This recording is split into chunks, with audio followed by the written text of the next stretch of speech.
Howdy, gang, and welcome once again to the Duct Tape Studios. I'm Jeff McAleer, your host here at the Gaming Gang channel. Thanks for joining me once again. Today, I am going to dive on in and take a first look at Scales and Tales from Andrews McMeel Publishing by way of Simon & Schuster. This 138-page softcover is written and illustrated by Kevin Sherry. It is arriving in stores on April 23rd, and it will carry an MSRP of $18.99. All that said, let's swing on over to the other camera because here I've got Scales and Tales. A few things to mention before we dive on in. First of all, the fine folks over at Andrews McMeel were kind enough to provide me with this review copy. But neither I nor anyone else affiliated with the Gaming Gang has received any other sort of compensation for me to share this coverage with you. These days, it's important that you know that. We're also not going to look at each and every page of Scales and Tales, but I do want to give you a very good feel for what's in this book. Now, I do understand, I believe about the second half of this book is an adventure campaign, so do make note of that. This is aimed at teaching younger children about role-playing games, getting them into our beloved hobby. So normally I would tell people to tune out when I get to the adventure portion, but I highly doubt any smaller children are watching this video. So I don't think we need to worry about that. So let's take a look at the back. Everything you need to start fantasy role-playing is in this book. Imagination starters, heroes, adventures, drawing games, monsters, epic quests. Kevin Sherry, creator of the Yeti Files series, brings his background in children's books to craft a storytelling game for people of all ages. For those looking to introduce role-playing games to young players, Scales and Tales offers simple rules, easy instructions, and fun activities for family and friends to enjoy. With a breakdown of different heroes and creatures, an easy adventure full of silly creatures, and fun games and puzzles to play together, this book offers hours of fun without overwhelming young readers with game mechanics. So this looks like this would be the perfect fit for mom and dad, aunts and uncles, grandma and grandpa, anybody who wants to introduce role-playing games to younger children. This might be something for you to take a peek at. So let's dive on in. I'm actually really curious because I like this artwork. I think this artwork is fun from what I've seen so far. So let's see, what do we have inside? So we're going to start off with how to use the book, information about things like the game master, miniatures, paper and coin method, creating characters, hero traits, different types of characters. We have a personality generator. That's kind of wild. Weapons and gear, spell casting. Then we get into time to play. Looks like our campaign is called Toad Island, and a bunch of different encounters or set pieces for that campaign. Then we get into the conclusion. Nice. So let's see what we've got. How to use this book. This book is everything you'll need to start playing a fantasy adventure game. One player, probably you, will be the game master or GM. That person is supposed to read this entire book and will have a good grasp of the rules so they can show the other players as you go along. Looks like we'll get some definitions of these various different terms like the game master. So we have paper and coin method, for creating standees instead of miniatures. Snacks, there we go, eat with toothpicks. That's right, so you don't get stuff all over everything. Creating characters. First thing you'll need to do as a group is create your heroes by filling out your character sheets. On that character sheet, first you will randomly determine your character's hero trait scores. The hero traits are power, skill, and wit. Every action you take within the world of Scales and Tales can be tested against these 3 traits. First things first, for each of the 3 hero traits, roll 3 6-sided dice and add those numbers together. Record the total and then move to the next trait. At the end, the players will have 3 numbers between 3 and 18. All right. So here we have our traits. Everything you do playing Scales and Tails will be determined by rolling a 20-sided die and adding it to your hero trait. You'll be trying to get the highest possible number. If a player has low scores at first, that's okay. Character scores will increase as the quests progress. This little guy's chasing looks like a goblin. So we've got power, which includes things like lifting, pushing, braking. It's also endurance and stamina, holding breath, willpower. And we have skill, such as shooting, acrobatics, delicate moves, dodging, agility, language, and book knowledge. So that's all under skill. Then we have wit, memory, reasoning, logic, bluffing, charm, social magnetism, leadership. Those are just some examples. How to use your hero traits. Example 1. The character Sybil is trying to pry open a sealed door. The door is rusted shut and has a secret difficulty level of 20. Sybil has a power score of 11. Sybil rolls a d20 and gets a 10. Sybil's power, 11, plus the roll of 10 equals 21. The 21 beats the door's DL20 rating. Sybil takes a deep breath, uses all her strength, and successfully wrenches the door open. So we have 3 examples there. Then we've got our character types, and it looks like we can randomly determine that. We've got humans, elves, dwarves, ogres, goblins, werebeasts, froglings, plantlings, gnomes, and dragonborn. No halflings, I notice. And then it gives us a breakdown of the different species. So let's take a look at a frogling for an example. So they have 1d6 plus 1 as far as their hit points. Their movement is 8 squares or 40 feet. Froglings are mysterious creatures from the deep, dark swamp. Froglings have soft, amphibious skin and are rather frail as adventurers, but they are virtually impossible to kill because they can regenerate their limbs. Froglings are also adept at any water task and have a mighty leap. So your character modifier, you're going to subtract 4 from power, add 3 to skill, add 1 to wit. Then they have a water advantage, roll 2d20 and choose the higher when dealing with water tasks. The frog leap, they can leap 30 feet or 6 squares in any direction as an action. And they have regeneration. If a frogling's hit points would be 0, it becomes 1 instead. Then we have hero types.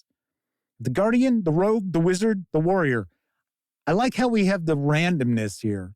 So if you want to completely roll up characters at random, you certainly can as far as their species and their type. So I got the guardian. Says it is the most versatile hero because they can do a bit of everything. They can heal other heroes. They can cast some spells. They're also well-trained in combat. Kind of similar to a cleric, I guess. Then we got our rogue, our warrior, and our wizard. The wizard has the most knowledge of spell casting in the group. The wizard needs to use their spells and their brains because they aren't known to be very skilled in close combat. And we have a personality generator, such as prankster, scheming, sarcastic, hobbies and interests, backstories, weapons and gear. Did I skip combat? Nope. So it tells us the hero type, what can they hold? What can they keep in their backpack? What can they wear? I like how we've got images for all of these too. That's nice. Talking about range. So we have adjacent, close, and far. We have spell casting for the wizards and guardians. Here's our combat. Scales and Tails uses a fun and easy method of fantasy combat utilizing 6-sided dice. The number of d6 you roll is determined by the weapons and armor you hold and wear. Certain spells, artifacts, and advantages will boost or reduce the amount of attack or defense dice the hero can roll. When a hero is standing adjacent or within range of an enemy, they may roll their attack dice. So attacking every roll of a 4, 5, or 6 is 1 hit point of damage to the enemy. The enemy can roll its defense dice to reduce this number, but every undefended roll subtracts 1 HP of damage from the enemy. Then we've got defending. When a hero is attacked, they roll with their defense dice to try to reduce that damage. Every hero starts with 1 defense dice just for wearing clothes and being alive. Every roll of 5 or 6 reduces the damage taken by 1. Then we have evil defense. In Scales and Tales, evil forces have a disadvantage when defending, since being evil leads to a certain carelessness. Enemies only successfully defend on a roll of 6. So I'm kind of curious, would that be all NPCs, or is it only evil NPCs? So essentially, we're rolling 6-sided dice. Attacking 4, 5, or 6 is 1 hit point of damage. Defending for heroes, 5 and 6 will negate 1 point of damage. And then for evil NPCs, they only get to defend on a 6. And then it was showing an example of combat. Then we got our enemies. Those are weirdlings. Time to play. So I believe this is our campaign. And it is called Toad Island. So it looks like we get maybe a bit of background, a little backstory for the game master. And we've got a map of the island and its environs. It's keyed. So we've got things like jailbreak at Castle Gorgax or Gorgox. I don't know if that's a little nod to Gary Gygax. Free the innocent citizens that the Gorgox is locked in his castle dungeon. The Battle of Turtle Island. The airship. Looks like we have a breakdown of some of the areas around Toad Island 2. We have a magician as his familiars, so this is a plot point. And we get information about familiars. So maybe that's going to introduce the ability for wizards to have familiars, possibly. Looks like we've got a little bit of a bestiary here. Then we got the 6-headed Hydra. We got a template for the Hydra. So yeah, it looks like these are all set pieces. These are all encounters.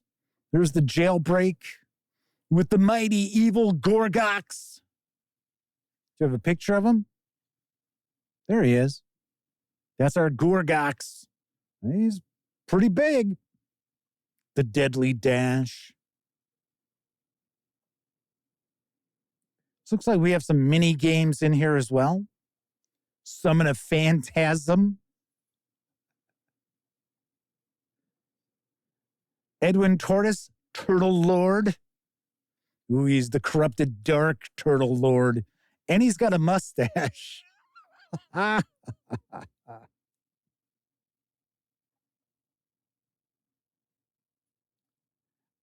gotta say, this looks like this will be a blast for kids. And as a game master, if you like being silly, running games with kids, this looks like this is going to be a hoot. So we've got our conclusion. This looks as if this is the big bad, the big showdown. I've got a glossary, name generator, difficulty levels. So 11 to 30. So really easy things are 11. Pretty difficult things are going to be a 30. Looks like some random tables in the back, some game elements, a game grid, some blank tables for you to create your own, and a little bit of information about the author and acknowledgments. And that is it. That is going to wrap up a look inside Scales and Tales, which is written by Kevin Sherry and is going to be available on April 23rd by way of Simon & Schuster. This is from Andrews McMeel Publishing, and it's going to carry an MSRP of $18.99. Now, I will have a review of Scales and Tales before it hits stores, so you'll be able to make an informed buying decision as far as Scales and Tales. That's it for this time out. If you like the video, by all means, please give it a quick thumbs up. Subscribe to the Gaming Gang channel if you haven't already, and if you do subscribe, Don't forget, ring that bell. It will not only let you know when I share videos such as this first look, it'll also inform you when my live stream, the Gaming Gang Dispatch, airs Tuesday, Wednesday, and Thursday evenings right here on YouTube at 7 p.m. Central. Of course, when you're not watching videos on the Gaming Gang channel, be sure to visit thegaminggang.com for all latest in tabletop gaming news, reviews, and a whole lot more you are not going to find here on the YouTube channel. You know the drill. Get your geek on at thegaminggang.com. Thank you very much for watching. Once again, I'm Jeff McAleer, and until I see you next time, I certainly hope all of you get to enjoy plenty of great gaming with your gang.